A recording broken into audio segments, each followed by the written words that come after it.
स्नातक द्वितीय वर्ष हिंदी साहित्य के विद्यार्थी हम अध्ययन कर रहे थे सुरेंद्र वर्मा का एकांकी हरी घास पर घंटे पर। तो अभी तक हम जो परिचय है, कवि परिचय, साहित्यकार का जो परिचय है वो पढ़ चुके हैं पूर्व एपिसोड में। और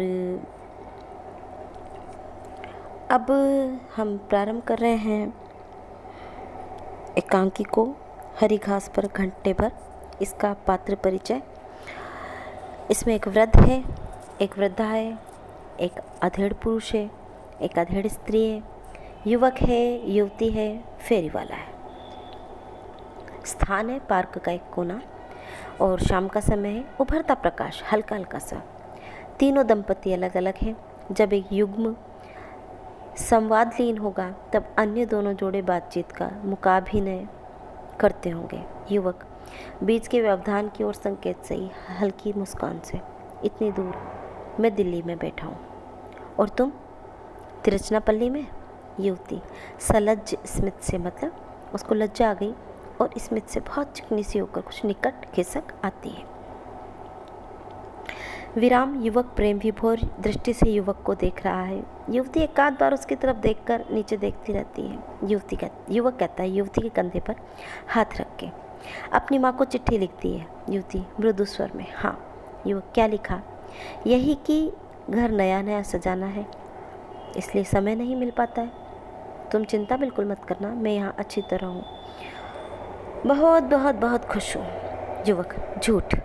युवती स्नेहयुक्त प्रश्न सूचक दृष्टि से देखती है। युवक, लिखा होगा, मैं 24 घंटे रोती रहती हूँ। तुम लोगों ने किसके साथ मुझे बांध दिया है, मेरी तो ज़िंदगी चौपट हो गई। युवती, छी, शर्म तो नहीं आती? युवक प्रेम विवल युवती को देखता है, उसका एक हाथ थाम लेता है, दबाता है, होठों से छुआने की को होता है। युवती, क्या करते हो, कोई देख लेगा? हल्के से हाथ छुड़ा लेती हूँ। युवक खोज भरी दृष्टि से इधर उधर देखता है। युवक इशारे के साथ, उस तरफ निकल चले। युवती नरमी से, कितनी जगह बदलोगे, कोई ना कोई तो होगा ही वहाँ भी।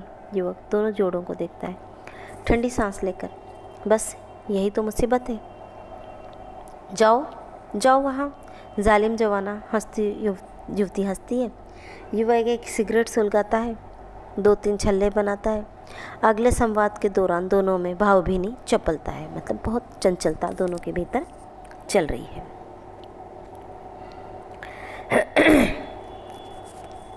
युवक, आज क्या किया दिन भर? युवती, बताऊं? युवक, बताइए। युवती, 9:30 बजे किसी के ऑफिस जाने के बाद कमरे का फर्श धोया। किसके ऑफिस जाने के बाद? है कोई? युवक, अच्छा, फिर कमरे में फ्लेट की बौछार की। फिर कुछ कपड़े सर्फ में भीगे थे, उन्हें धोकर सूखने डाला। नाश्ते के बर्तन धोए, खिड़कियों के कांच साफ किए, फिर नहाया, फिर नीचे उतर कर बाजार के 2-3 ज़रूरी काम किए। युवक, कौन से? युवती, लॉन्ड्री से किसी की कमीजें उठाई, विम का डब्बा लिया, सब्जी खरीदी। युवक, इसके बाद?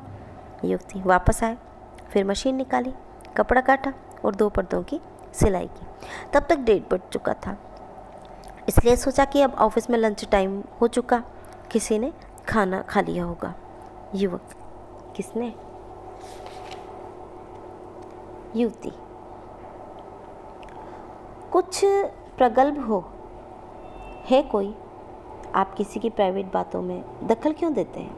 युवक क्षण भर के लिए युवती का कान पकड़कर, माफ़ कीजिए, गलती हो गई, आगे? युवती मुस्कान दबाकर, रात के खाने के 2 पराठे बचे हुए थे, उन्हें गरम कर लिया और अचार के साथ। युवक आवेश से, बस यही बात है तुम्हारी जो मुझे बिल्कुल। युवती मज़े से खा लिया, फिर एक गिलास ठंडा ठंडा पानी। युवक, पसंद नहीं? बचे हुए खाने को कूड़े के डिब्बे के अलावा। युवक अपनी बात कहने का प्रयत्न करता है, लेकिन युवती चंचलता पूर्वक उसे साफ अवसर नहीं देती।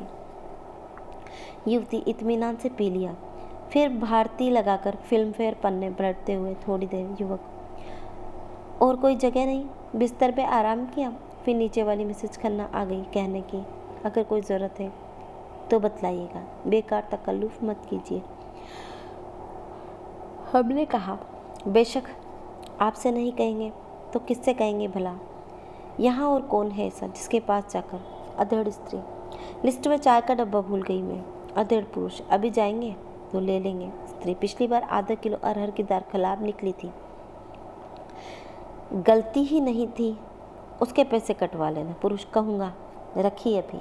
स्त्री, हाँ। क्षणिक विराम, बीमे की किस्त भेज दी? स्त्री बोलती, बीमे की किस्त भेज दी। पुरुष, स्त्री, बिजली का बिल भी है आज? पुरुष, कितने का है? 15 रुपये 40 पैसे, कुछ ज़्यादा नहीं है इस बार? स्त्री, छुट्टियाँ थी इसलिए दोनों पंखे चलते थे, कुछ रुक कर, कल से प्रेस भी खराब पड़ा है। पुरुष, क्यों, क्या हुआ? स्त्री, पता नहीं, गर्म ही नहीं होता। सवेरे प्रकाश की कमीज पर बाहर से इस्त्री करवाई, कल आशा की साड़ी पर भी। पुरुष, कॉयल जल गया होगा। स्त्री, ठीक करवा लो, वरना बाहर 10 पैसे कपड़ा देकर कहाँ तक। पुरुष, अभी जाकर दिखवा लूँगा। पुरुष, सुनो, कुछ दिन से एक बात सोच रहा हूँ। स्त्री, क्या? पुरुष, ये घर काफ़ी दूर पड़ जाता है, दफ्तर पहुँचने में घंटा भर लगता है, अक्सर बस भी एक बार बदलनी पड़ती। अगर उसी तरफ कोई मिल जाए तो वक्त भी बचेगा और 3 लोगों का बस का खर्च भी। स्त्री, उस तरफ कहाँ? पुरुष, पहाड़गंज के आसपास कहीं।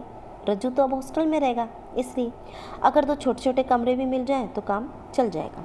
स्त्री, कितने तक हो सकता है ये? यही कोई 150 के इर्द गिर्द। स्त्री, कुछ ठहर कर विचारपूर्ण स्वर में, हाँ, फ़ायदा तो हर तरह से है। पुरुष, तो पता करूं? स्त्री स्वीकृति में सिर हिलाती है। वृद्ध इधर उधर देखते, 2 रोज पहले मीटिंग हुई थी यहाँ, उसी के पोस्टर पर झाड़ियाँ हर सिमत लगी है। वृद्धा, वही जुलूस जब पिंकी की छुट्टी हुई थी? वृद्ध, हाँ। वृद्ध, तो वह बहू बता रही थी कि गारमेंट के लिए था?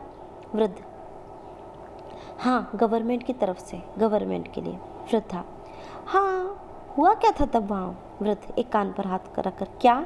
वृद्धा कुछ जोर से, हुआ क्या था तब यहाँ? वृद्ध, वही जो हर बार होता है, तकरीरें, ख्याली, बयानी, क्षणिक विराम। वृद्धा, बहू कह रही थी ऐसा कोई कानून बनाने वाला है जिसके किराएदार के ही हो जाए तो? वृद्ध मुस्कुराकर रह जाता है।